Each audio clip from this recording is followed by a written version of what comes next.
Liverpool, they're not going to win the league. Like, so that's not happening. But maybe they come second or third. Or third. So who's gonna? What are you saying, Ramone? No, I'm back on that. Just on Mo Salah. Don't sleep on Arsenal.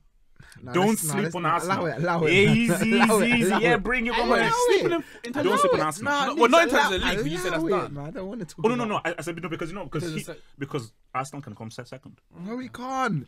I don't believe it. Reverse psychology. Let me go back to Salah because we've gone left a little bit. We've gone left, and I'm not going there.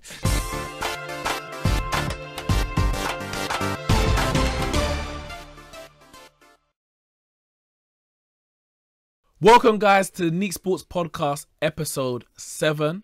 I am joined here by, of course, Kyle and Ramone from Neeks Sports and Have Hope, Double H from the Have Hope Football Hut. I have to say, I have to give credit to Chelsea, 100%. You know, they have potentially blown open a title race that we didn't even think could even be discussed. That's what I'm talking about, Kyle, because you were the one to start this all off. And you said there is no title race, and we all agreed. No. There's no title. No, City have already won the league. What? They're second. No. You can't win it from second. I didn't stutter.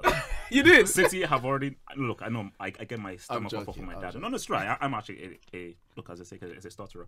No, City have won the flipping league 100%. No, 100. Like, let's just be real. Liverpool are not winning the flipping league. No, I believe Man City's gonna win the league. 100%. Like 100%. it's I got done. no doubt about it. But Liverpool are still top. Yeah. So surely there's a race. No. There's a race. No, The race is not on. really. It's like, okay, you take It'll be over by January. No, by January 3rd, it'll be over. You take the the world record 100 meter Usain Bolt 958. He won it in the World Championships. I think it was Daegu 2009. Could have been, maybe not.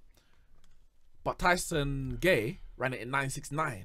Now the year before, the year before 2008, there was no race. Like, he blitzed the field. Tyson Gay closed it. We all knew Usain Bolt was gonna win, but if he didn't break the world record again, he might not have won that race. So there was still a race. Tyson Fury got the national record in that one. I think it was 969. He got in that race too. Yeah, but everyone knows that Bolt is a different class. So yeah, but I might say I'm a different class, but you have to respect the challenger. And I think Liverpool having beaten Bournemouth. I don't have to do anything. So. Liverpool having beaten Bournemouth, and I don't know if I'm not gonna say their front three's back, but the main guy, Mo Salah, he's banging in. Okay, relax. 17 max. Okay, I began with 15 max. 17 max. Oh, that amount of goals. Oh, is that what you were talking about? I didn't know what you were talking about. You 18 max. Yeah. No, because 17, 18. No, but look. Okay, can I just ask? Do you believe he's a one-season wonder? No. Who? Salah. No Salah. No. Wait, why so quick saying no? Like, Because I've analysed It's a simple question. It's a simple answer. Because I thought he was a quality player before he joined Liverpool. Yeah. And I knew that when he came to Liverpool, he was going to do dirt. No, you didn't. Yeah, but that's a lie. wait, me and Lee could discuss this, and we said that Mo Salah is going. I didn't say 40 goals. I didn't say he was going to score 40 goals. Thank you. But I knew he was going to do business in the Liverpool team. No. And that's exactly what he did. But you didn't think he was going to score 40 goals. No, but listen. And my thing about this is that I don't expect any winger in the world to score 40 goals. I don't even expect any player in the Premier League to score that many Exactly. goals. No, look, all I'm saying is that, okay, look, first of all, he still needs to get to 50. Okay, once he gets to 16 goals, then I'll say I'm sorry. I'm still right. No, but right Well, now. if you're asking me, do I think his 40 goals is a one-season wonder? Then yeah, he's not going to score 40 goals again. Yeah. But is he going to still be a world-class top player year in, year out? Yeah, 100%. Wait, what do you Scoring mean by 20, 25 goals. Yeah, I expect that from him. You expect that? Yeah. I think he's kind of put himself in a position where now he kind of has to score that amount of goals. Of course, not in the Premier League. I'm not saying 25 in the Premier League, but in all competitions. Yeah. Goals and assists. Now, I don't think he's ever gonna get. I think that's gonna be his best season ever. He's peaked in that regard. But as a player, what I expect from him going forward is what we saw at Roma and what we saw at Fiorentina. Yeah, 16, 17. But that's 16, 17 and 15 assists. That's quality. It doesn't mean we're not one season wonder. It depends how you're defining one season wonder. What are you saying? What are you expecting from him? No. Okay, look, again, I'm not hating. I agree with what he's a damn amazing player. But his record against top sides, can we have a discussion about that? This season has been poor. Last season, I think Last season was good. It was good, isn't it? Yeah, it was good. Last season was good. Yeah, this season it has been poor. Can he be called world class if he don't ball against top teams? He No. is, yeah. You can't be called world class if you do that against top teams, but we're gonna have to see at the end of the season if that is the case. I mean, last season he did it against top teams. This season he hasn't. maybe let's wait for the third season and see what happens. Well, because there's still a long part of this season. of course, yeah, I'm saying. But so if this season doesn't do anything, then you say, okay, last season he did, this season he didn't. All right, let's see next season. And it's a label that's been stuck on Hazard, where he has not necessarily the big teams, but a season on, a season off, season off.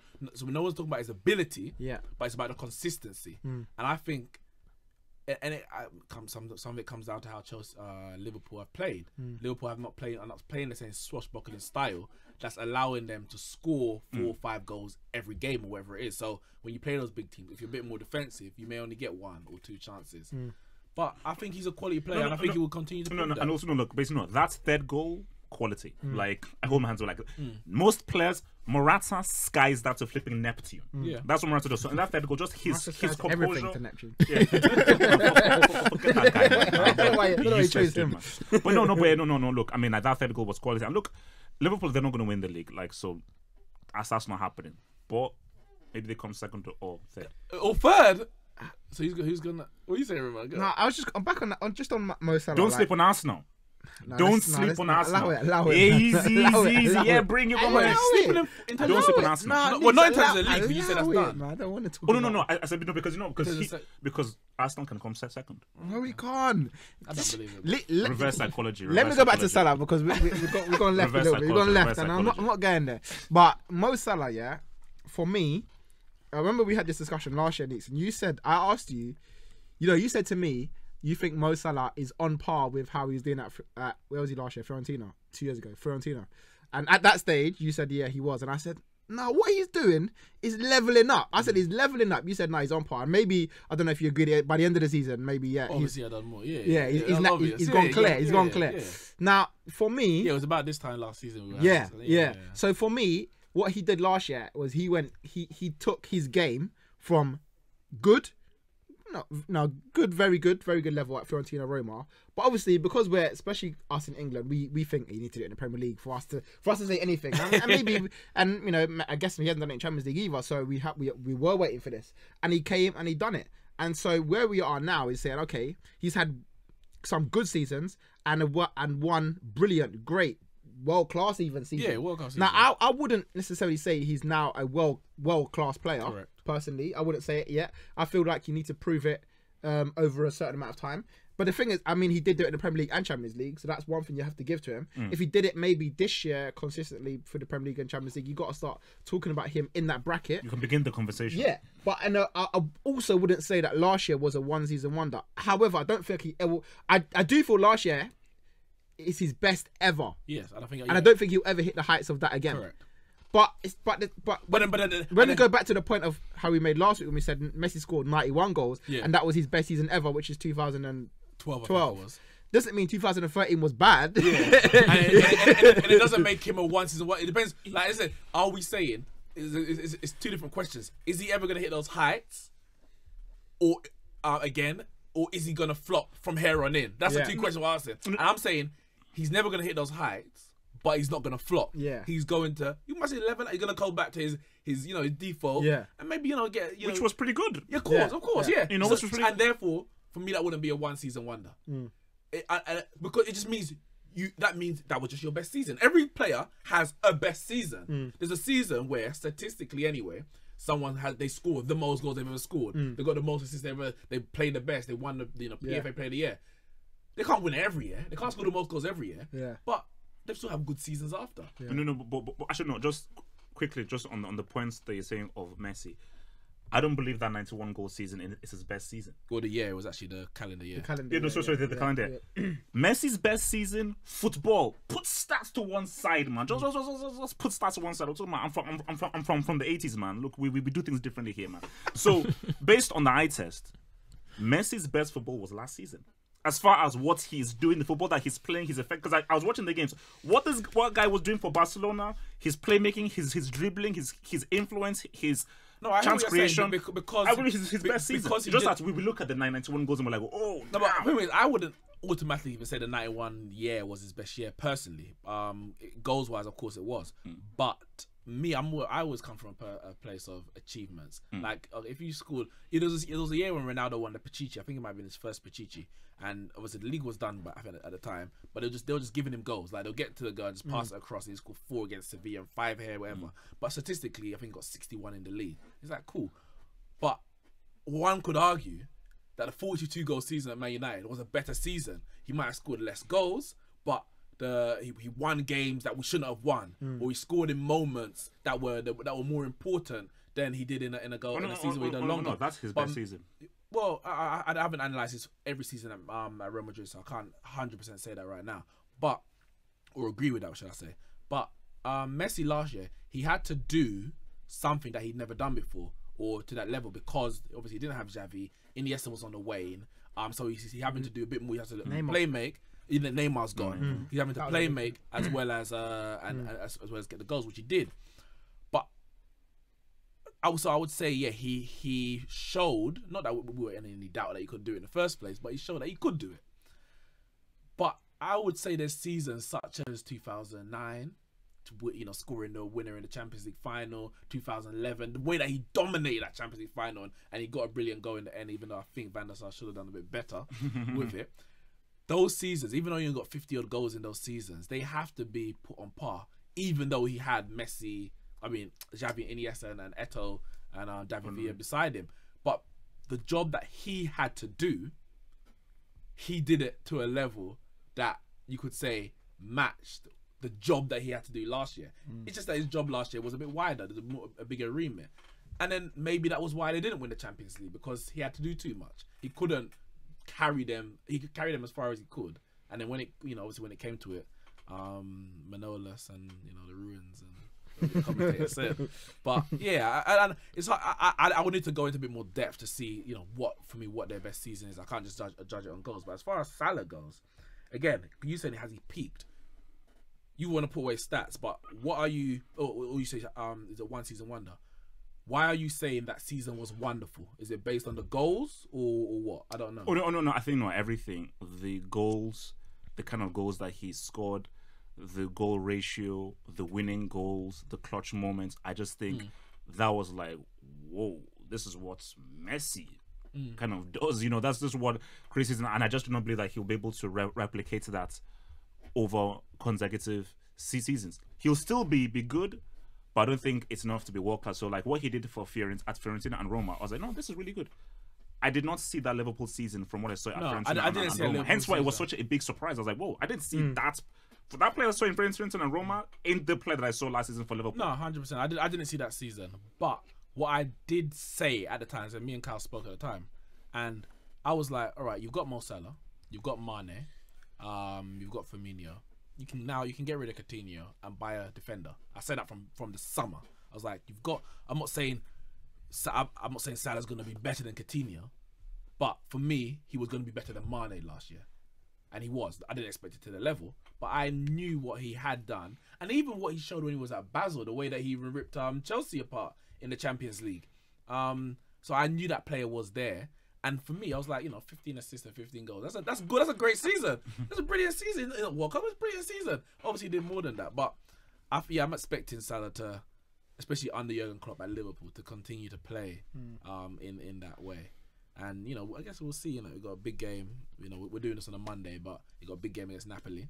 He has to come up clutch. He's got a big game against Man United on Sunday. He has to come up clutch. As bad as Man United are, that's the game that Liverpool fans and Man United fans look to more than any in the season. And that's where. Well, come on, it's like United, like they're a mid-table club now, man. They're not United, but they're not.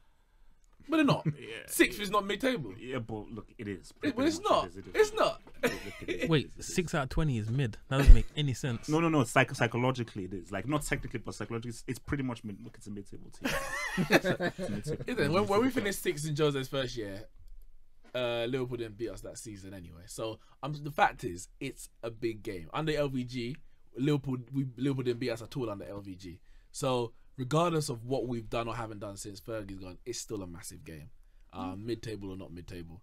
But yeah, we'll see what Salah can do. See if he's not a flat track bully. And Man United through the Champions League, I'm sure they're going to rest up players against Valencia in that game, even though Pogba is going to start. So obviously he's not Labile. He's now second choice. Obviously, played a youth against Valencia. There you go. And the big man like Rashford is probably going to be resting. But yeah, that was on the back of their 4-1 win against Fulham. But I want to just come in about Arsenal. Obviously, they won. They scraped the victory against Huddersfield. No, I want you to say what you were saying in terms of Arsenal. You were saying basically. No, actually, no. Two. First of all, can't sleep on them. Don't use your reverse psychology. I can see it from a mile away. Get in the discussion. Second thing is Torreira the best complete player in the? You're not dragging me. You're not dragging me into this. Wait, in the what? Sorry. In the Premier League. You're not dragging me into it. Anika, why did you bring this guy in here, man? This guy is so controversial. It's unbelievable. No. It's home time. It's home time. We don't need to hear this. Okay, let me explain points. As far as the defense, Javane, quiet, man. Let the guy talk about what the hell. As far as defensive work, tackling, passing, midfield work, and ability in the last third, name me a better all-round player. I'll wait. On form, not ability. On form. On form. You know, wait. I'll wait. Have hope. I am not going to be drawn in to what you want me to say. I'm not going to do it because if I do, as soon as this podcast comes out, Drifty's going to be atting me, telling me Arsenal fans are all saying this. Arsenal fans, I'm not going for it. So basically, can I tell you now? No. But what I will say, hold on. Let me answer first. Fernandinho is not better in the last third than Torreira. Yeah, but it's all round. He's all round. You told me passing, all round. You might say Torreira's better in the front, but Fernandinho might be in the back. Okay, so in the middle. Okay. I'll do it like this. Torreira's last third quality is far greater than Fernandinho's last third quality. How much better is Fernandinho's defense quality? Fernandinho's got some bangers. Let's be real. How much better is Fernandinho's defensive work than Torreira's defensive work? I believe that Torreira's attacking work is far better than Fernandinho's attacking work, and I feel like passing-wise, midfield work is pretty much identical. I'll say Torreira is perhaps technically better than things. So when you just put everything into account, it's hard to say because Fernandinho plays in a team that there's 6 way better attackers. He doesn't need to do that. Pep probably tells him, stay back and do your job. Give it to someone. When you've got David Silva, Bernardo Silva, Raheem Sterling, Riyad Mahrez, you don't need to make it late runs into them ones. He doesn't need... you and I know that it's Torreira. Just say it's Torreira. They've both agreed. Next thing. So now, as far as Arsenal goes, so we've dealt with that. Arsenal. N'Golo Kante for me. Where did you find this guy? So basically, Arsenal. No, for me, look. Let's be real. Emery has created a Nigerian Messi in Iwobi. Excuse me? The way, relax, man. Let me land. Let me land. Right So basically, so we have the Nigerian Messi. What he's done with Aubameyang and like that, how they play, like you can already see the difference from with Wenger. Wenger was, I can't. Aubameyang was banging goals under Wenger. What are you talking about? Yep. When he came, and both of them were linking up. Every goal not that like this. Every goal that Aubameyang scored, They were. assisted or the other way around. To the same degree. Yes, they were. Yeah. In that second half of the season, they were. From January to May. From the day Aubameyang joined Arsenal to the end of the season, he was the top goal scorer in the Premier League. Aubameyang will score goals in hell, heaven, and in between. We already know this. But as far as how the team is playing, I'm not talking about the team. You just mentioned those two players. No. Okay, no. I'm talking about the team in total. I think the team in total, you can already see how tactically, and how they're better because they're playing a much more modern way of playing. And look, I said from the beginning that Arsenal would make top 4. I said that from the very, very beginning. As a runner, looking with how they're playing, because remember, Arsenal have something that no other team in the Premier League have. They have 2 great strikers. No other team can boast 2 great strikers. That's already. You just told me that Man City have Aguero and Jesus. I said that. You told me he's better than Firmino. Look, man, let me just explain myself. I said Jesus is a better footballer than Aguero. And if he's better than Aguero, then they got 2 great strikers. They've got 2 great strikers then. No. Footballer and striker, those are 2 very different things. Aguero is a better striker. Jesus is a better footballer. Jesus can out-dribble anybody in like anybody. Take it to the streets in a favela. But if you're a better footballer than Aguero, you're a great striker. Because there's not many. No. As far as footwork, technical ability, ball control, all that kind of stuff. It doesn't matter. Striking is off the ball movement, goal if scoring, and he's a everything. better football player than Aguero and he plays up front, that means he's a great striker. Yeah. He's a great striker. The football has modernized. So basically, he's been used much more as a new wave kind of. Oh, so what guy you're that saying? blinks So what guys you're in. saying is that he isn't a striker and he shouldn't be playing up front. I'm saying that he is playing as a modern striker. And modern strikers are giving you a little bit much more Jesuazi, that kind of short Okay, thing. So that's the whole thing. But he's a better football player than Aguero, so he must be great. Anyway, go back to your point. Yes, yes. What I'm talking about. Arsenal do have 2 great strikers. No other Premier League. 100%. Yeah, carry on with that point because I like that point. No, my thing about this is that I expected more losses to start coming through. I expected Emery to. Remember, the thing with Emery is that he underachieved at Sevilla league-wise. Because if you speak to most guys who know La Liga, they say as good as that team was, yes, they won all the whole Europa League things, but he was very, very poor in the league. So I think he's a better cup manager than he's a league manager. But looking at what he's doing with this Arsenal team, remember, this is still not his team. It's only someone's team until at least 2 summer windows. 2 summer windows, that's your team. Boom. So the fact he's already doing this well with this team, it's amazing. So I just think that you have to talk about Arsenal really looking at that second position. Like, first is already gone. Like, that's not even a discussion. But second and third is, let's have discussion because look, these guys are doing things, man. No, it's not a discussion to have. Like, listen, for me, the top 2 have gone. They've gone already. No, they're They've not gone. gone anywhere. They're still here. They've gone. I can't even see them. I don't even know who you're talking about. Because Wait. How many points behind are Arsenal? Arsenal are 7 points behind Man City. more than enough. That means how many behind Liverpool? 8. 8. See you later then. See you later. Arsenal not getting second place, and I don't mind. I'm happy to say I agree with you. I think we all said Arsenal were going to get top 4. Did you? I can't remember. You said Arsenal were going to get top 4. I Yeah. think Chelsea won, innit? Yeah. So I'm not surprised Arsenal are in and around the top 4 because I thought they were going to be better this season. I am surprised about how good they have been for the past 2 months. Since the Chelsea defeat. Even at the Chelsea defeat, there was glimpses of good football there as well. And I think Arsenal are on track to do what they've been doing in and around the top 4, be in the race until the end of the season. And listen, right now as it stands, Chelsea and Tottenham are also playing brilliant football. It's not even a guarantee we'll be getting top 4. Yeah. It's not a guarantee yet. I think we will, but I guess I'm going on hope rather than anticipation because of how good Chelsea and Spurs. It's okay. We beat Spurs; they had a bad game, but then they won after that 2 games like midweek and then the weekend against Leicester. That's what Spurs have been doing lately, even though they haven't been brilliant against Chelsea, lost to Arsenal, but then picked themselves back up. So we could beat them. We drove Man United and we're chasing again. Do you know what I mean? So I think the top 4 is going to go down. I think Arsenal, Chelsea, and Tottenham are going to be in and around. We'll be watching from afar. You'll be watching and maybe you can snap someone's legs. No, man, we'll be focusing obviously on our Champions League run and letting you lot fight for the the pittance that Liverpool, Man City leave behind you, innit? We'll be focusing on the big stuff, innit? But I do have to say though, and it's something I did mention again on previous podcasts, that I did say, your head's getting too big. No, but what I did say was that I would not say that Man City are better than Arsenal if they went the whole season. All right, so if Man City went the whole season unbeaten, then I will say that their team is better than Arsenal's unbeaten team. They haven't gone unbeaten this season. Give it to Wenger. Like give it to Wenger. Insult Wenger all you Give want. it to Wenger. Insult Wenger all you want. That is a feat. There you go. That is a feat. So I mean, like, you can say all you want, but like that's a feat. So as good as this Man City team is, the Invincibles can always say, okay, you scored all these goals and everything. We went unbeaten. Yeah. And it's not easy. It's That's what people keep easy. ruling out that season. Like, that wasn't the best season. It couldn't have been because of that. It's But not it's easy. not Football's easy. harder now.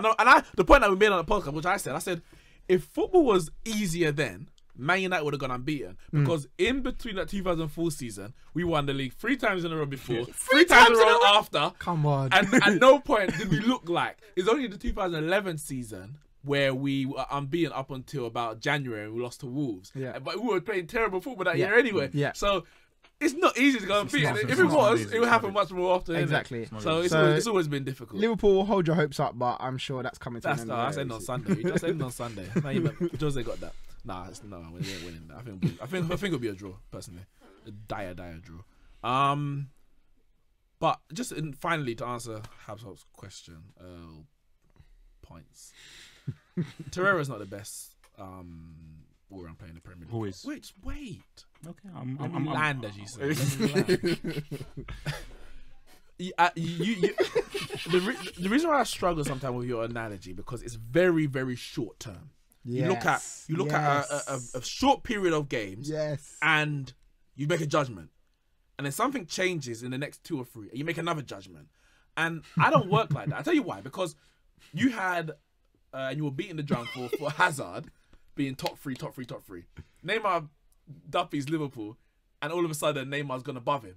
And then now you're saying Hazard top 3 again. Now I don't know who's dropped out of it now, but I'm just saying it's changing too quickly for me because Hazard, he's been injured and you dropped him out. Keep him in there or leave him out. So, no. I'm going to finish my point. Secondly, and on that point, Torreira has been there for 15, 16 Premier League games. Yeah. He didn't even start the season, did he? No, he didn't. So let's say maybe 10, 12. I don't know exactly. 10, 12 Premier League games. I'm not saying he didn't have a career before that, but we have to kind of judge him against his peers in the Premier League. I'm not going to just... you could say he's the most informed player in the Premier League. Yeah. You might say he's the most informed midfielder in the Premier League, whatever you want to say. But to say he's better, I can't judge a player being better based on 10 games. It has to be a much longer sample, especially when you're comparing to players who have dominated seasons after seasons, like Fernandinho.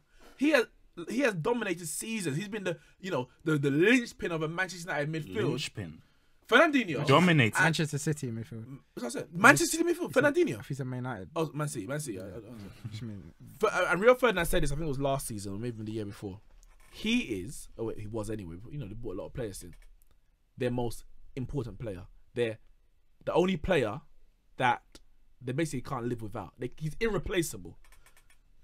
There's no player in that Man City squad like Fernandinho. Even Gundogan, he's not as good as Fernandinho for what Pep wants him to do.